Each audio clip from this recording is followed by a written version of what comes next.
Regular viewers of P32 will know I'm not exactly a keen believer in Kinect.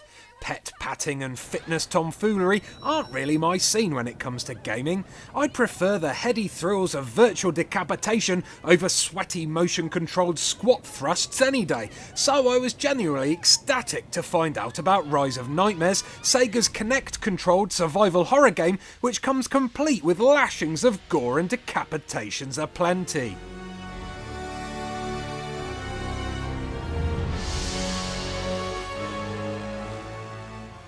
Featuring that classic man loses his wife and tries to find his wife in a steampunk zombie-filled haunted torture porn castle story, Rise of Nightmares is overflowing with Resident Evil style campiness.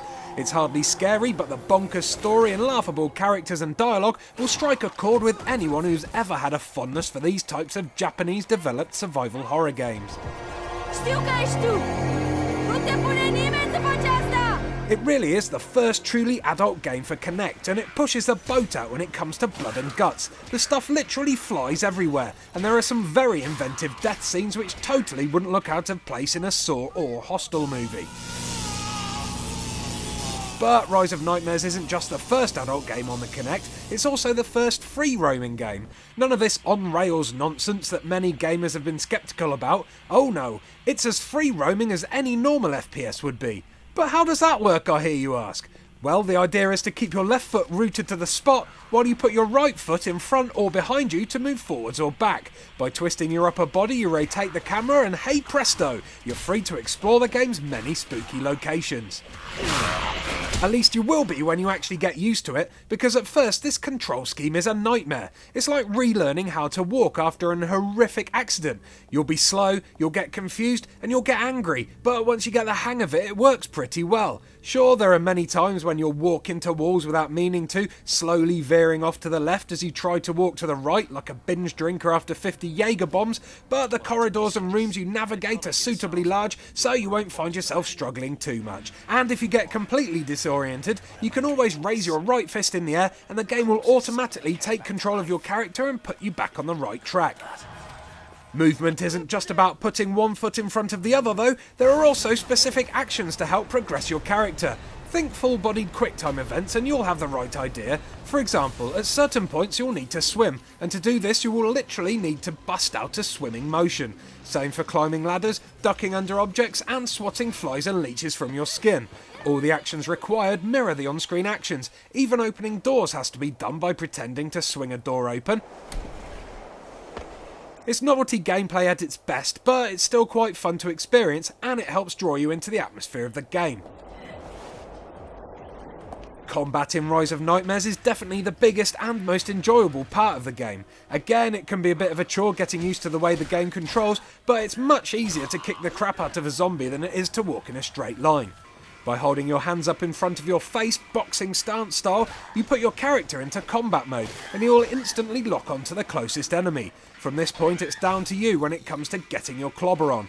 Kicking will boot your zombie foe in the guts, pushing him and any others in close range away from you, but punching on its own deals very little damage at all. Luckily for you, there are always weapons close by. There are lots of knives and blunt objects to use, each having their own movements to control them. For instance, a machete needs to be swung to cause damage, while quick, sharp stabbing motions are best for the knives. There are many more extravagant and original weapons though, and again, each is used by performing the same motion as you would do in real life. So the hedge clipper thingies need you to mimic a scissoring action, while the chainsaw will cut the undead to shreds if you push forwards as if you were holding a chainsaw and driving it into the enemy's guts. Having this type of control means that each weapon feels unique and you will often be excited to find a new one just so you can try it out and see what effects it has. Annoyingly though, at the start of each level you lose all your weapons and will have to find new ones, so you will never get to carry the meat mincer through the whole game. And that is a massive shame because that little bugger rules for cutting up zombies. The monsters you fight are pretty dumb and mainly just amble towards you, swinging their arms wildly and trying desperately to take a bite out of your neck. But be careful, as someone has been modifying these zombies with metal attachments. If you hit these metal parts, your weapons, which degrade over time anyway, will fall apart even faster, so you'll have to be very careful where you aim. Which brings me to my criticism about the combat. While the overall movement recognition in the game is pretty good, the game just doesn't mirror your swipes and strikes very well at all. It's nowhere near as accurate as something like Fruit Ninja Kinect when it comes to telling which parts of the body you're aiming for, and this can make attacking a specific limb rather frustrating and troublesome. So overall, what is Rise of Nightmares? Well, it's an above average game which is definitely fun to play for the 6 to 8 hours it lasts. The combat, though sometimes sloppy, is satisfying and wonderfully stupid, and the wealth of weapons and motions used to control your character really uses Kinect to its full potential, and gives you some ideas of what could be possible with future games aimed at the core audience. The story goes off the boil at the end, and the last couple of chapters are a bit dull, but I thoroughly enjoyed my playthrough of Rise of Nightmares, and I'm happy to say that the game is a definite step in the right direction for gamers who are hoping for something other than the groaning pile of Kinect games which are aimed at gamers who are aged 10 and under. Or their grannies. Or their overweight middle-class mothers who want to lose weight. Or the idiots who like Glee and want to dance in their living rooms instead of going out to actual parties and meeting real people. Or the people who don't want to use their